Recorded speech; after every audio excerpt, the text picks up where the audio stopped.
எரிசக்தி துறை சார்பில் தமிழ்நாடு அரசு பணியாளர் தேர்வாணையம் மூலம் தேர்வு செய்யப்பட்ட 383 நபர்களுக்கு உதவி பொறியாளர்கள் மற்றும் 18 நபர்களுக்கு உதவி கணக்கு அலுவலர்கள் என மொத்தம் 401 நபர்களுக்கு பணி நியமன ஆணைகளை வழங்கி சிறப்பிக்குமாறு மாண்புமிகு தமிழ்நாடு முதலமைச்சர் அவர்களை பணிவன்புடன் கேட்டுக்கொள்கின்றோம். முதலாவது பணியாணை அக்ஷயலட்சுமி அவர்கள். இவர் நிறைமாத கர்ப்பிணியாக இருக்கிறார்.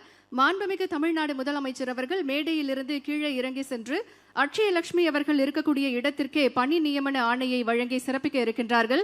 இவருக்கு இன்னும் 3 நாட்களில் பிரசவ தேதி அறிவிக்கப்பட்டிருக்கிறது. இவருக்கு 28ஆம் தேதி பிரசவ தேதி அறிவிக்கப்பட்டிருக்கிறது. இன்றைக்கு நம்முடைய மாண்புமிகு தமிழ்நாடு முதலமைச்சர் அவர்களின் திருக்கரங்களால் பணி நியமன ஆணையை பெற வருகை தந்திருக்கிறார்.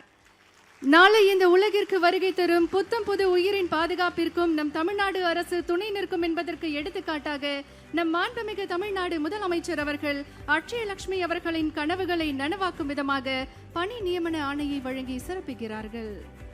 மாண்புமிகு தமிழ்நாடு முதலமைச்சர் அவர்கள் இன்றைக்கு பணி நியமன ஆணைகளை பெற்றவர்களோடு குழு புகைப்படம் எடுத்துக்கொள்ள இருக்கின்றார்கள். பணி நியமன ஆணையை பெற்றவர்கள் தங்களுடைய இருக்கையிலேயே அமருமாறு அன்போடு கேட்டுக்கொள்கின்றோம்.